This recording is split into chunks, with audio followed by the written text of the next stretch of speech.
Hello, everyone. Happy Friday, or as my kids would say, happy Friday. But today's a special Friday because we are at the start of the weekend for Memorial Day weekend. I did have a chat with my kids on what that actually means. It's not just a barbecue weekend. Certainly, we get to celebrate, and it is the unofficial kickoff of summer, especially here at the Jersey Shore. But it is a day of remembrance. So I make sure that while I do love to celebrate with my children and have a fun weekend, that they understand exactly what this weekend is about. So I wanted to honor that for a moment there. But today we are going to be continuing our financial health series for LFG Live. And today we are going to talk about pricing for sustainability. So again, every business, every company is going to be a little different. So there's never going to be a one size fits all. I know I say that every single week, but I always feel like I need to put that in just in case somebody only listens to this one particular session that we have. Um, but we are going to talk about how we price our business, or sometimes how we price ourselves out of the business. So just as a reminder, this is our financial health series. We have one more week in finance, and then next week we move on into managing people day to day, which is some of my favorite stuff to do because it is how we connect with our people, how we motivate our people, how we take care of them, and how we make sure we are mutually beneficial for each other in driving the business and also driving their success. But again, for today and next week, we're still going to continue to talk about finances. But first, as always, what are we drinking? I certainly would love to say that I have a nice iced beverage next to me because that would have been lovely. Didn't have time to do that, but I did make a quick cup of tea. But what's interesting, I know I talk about some of the fancy bougie teas that I drink over time. Today, I'm just drinking a very simple one. It is a Celestial Seasonings Bengal Spice, and this is the one that it doesn't cost a lot of money, pretty cheap, very flavorful. The one I probably drink the most if I'm just having my evening cup of tea. Compared to all those fancy ones, it probably cost me a little more. So sometimes there's nothing wrong with a tea that doesn't really cost us a bunch of money. That's still just as good. But let me take a sip of my water and let's kick in. Last week, we started off the month talking about P&L. Last week, we talked about cash flow versus P&L. How you can have this amazing looking P&L. Doesn't always mean you have cash flow, right? If you're curious on how that can even work, make sure you listen to my session from last week. It's recorded on LFG Live. Make sure we have that P&L done. Make sure we have that 13-week cash flow forecast we talked about done, and that's going to help set you up for financial well-being in your organization. And again, when I talk about finance, I am not talking about this from a perspective of an accountant. I am not a CFO. I am not a tax person. I am somebody who helps a business. The people functioning in the business know how to use these financial tools in running their business and making decisions. I am not the one actually creating these documents for you. That's where you have your CFO, your financial people, your accountant, whoever you use for that. But really, how do we use these items to drive our business and make changes, positive changes in our business? So again, today we're going to talk about pricing. Whether you have a product, whether you have a service, there's a cost for every single thing that we do. You could be bringing in $250,000 a month and still make no money. Just worked with a company not too long ago that was doing that. So you really need to understand your costs to understand where the business is coming from. And of course, knowing that some of those biggest costs are going to be your labor and going to be your overhead if you have rent or a mortgage or something like that. But, when we start our businesses, nobody starts out trying to underprice anything. Nobody wants to say, I want to price this out where I'm not going to make any money. That's not where it starts. It usually starts at a reasonable price. You want to be accessible. You want to win over the client. If they're comparing to other folks in the market, maybe you're new to the market or new to the niche, you don't want to price yourself out of the business. It's this unknown company and now you're the most expensive company. You want to be able to prove yourself a little bit before you really maybe increase those prices. So you go a little bit lower than you probably should. And I'm not saying that's a wrong thing. Sometimes that's the right decision to make. And you tell yourself, because I'm new to the niche, because I'm new to the market, because I'm new here, I'm going to start at this lower level. But when I hit X, Y, Z, that's when I'm going to put my rates up. But you know what happens? We hit that X, Y, Z, and then nothing happens.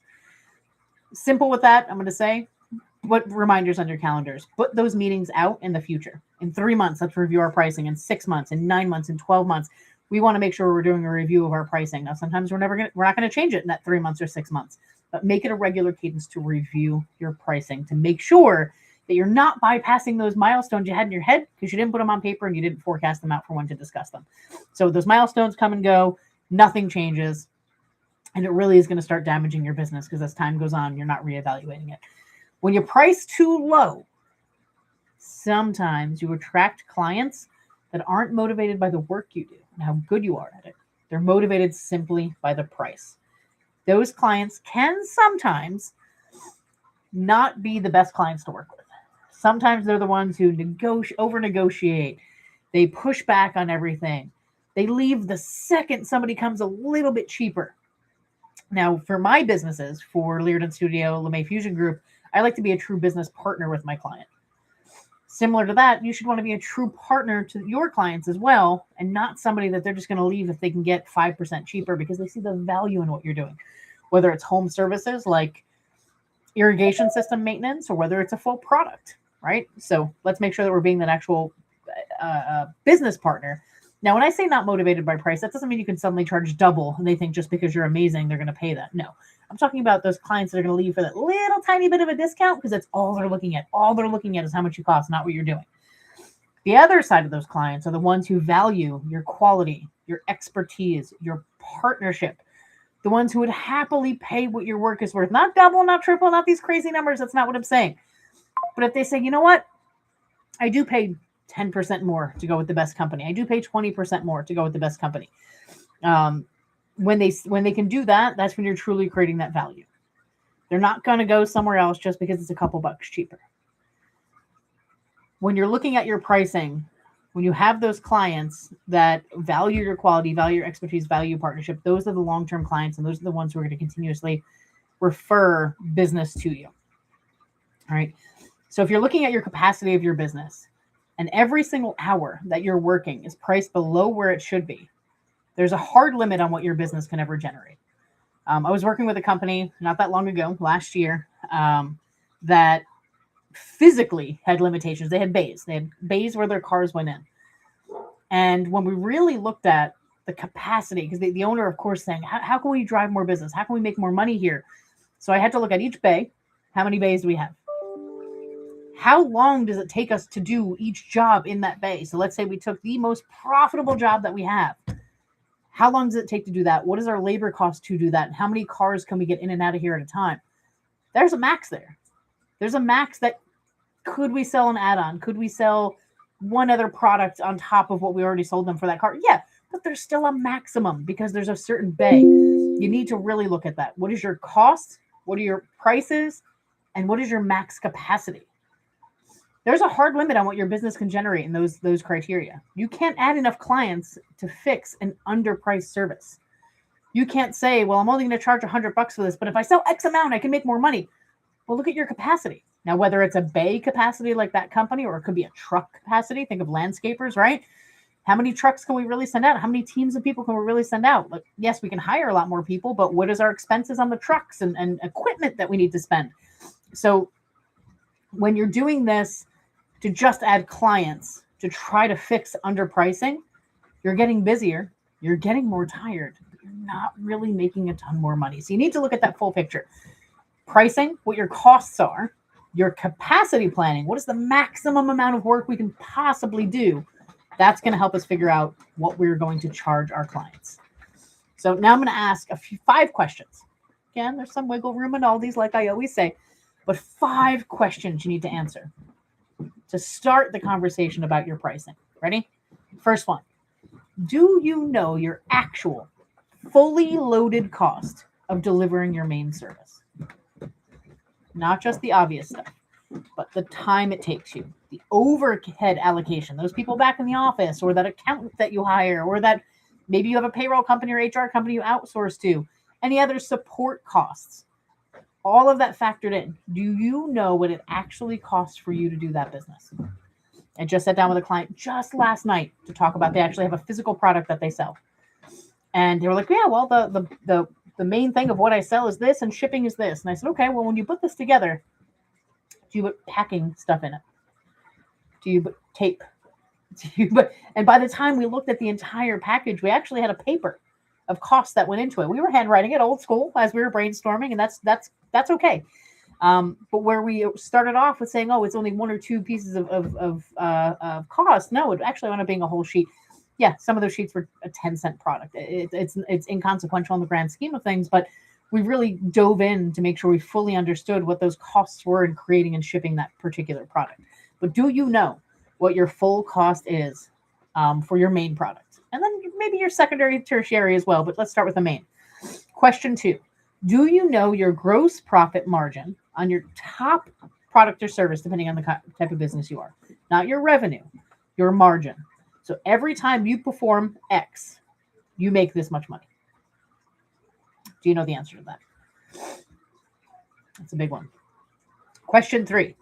Have you intentionally reviewed and adjusted your pricing in the last 12 months?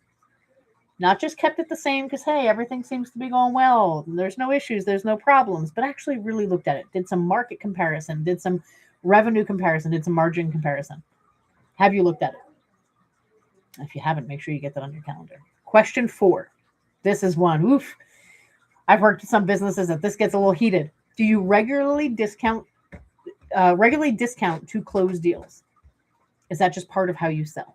Yes or no? And when I say I've gotten into some conversations with folks, I had a business that had 2 locations, one in Monmouth County, one in Ocean County. Ocean County said, we don't discount. We're the best at what we do. We are booked out for weeks at a time. We have no reason to have to discount for this business. And the Middlesex County location said, we have so much competition around here that we have to discount to close sales. And it was a big debate on which center was right. And I can't say which was right until we dig in, right? Because what works for one is not necessarily what's going to work for the other. The scenario, when they asked me what my opinion was, my honest opinion was, are my bays full or my appointment book full? If I'm full, I don't need to discount. If I have empty spots and I'm going to lose the sale based on discounting, I probably will. But if you're discounting consistently to close deals, you're also a little off topic here, but you're going to want to look at your sales team. Do they have to over discount? Are they discounting because that's how they sell? If we are, we maybe need to put some training in, even some discount levels. Maybe you get X amount of dollars each month to be able to discount. So they're not just kind of willy-nilly discounting everything, right? But whole other conversation there. But are you regularly discounting to close sales? And question 5, does your current pricing reflect your current level of expertise and track record? Or is it what you charged when you first got started? If you've been around for a little while, you've been around for a couple of years.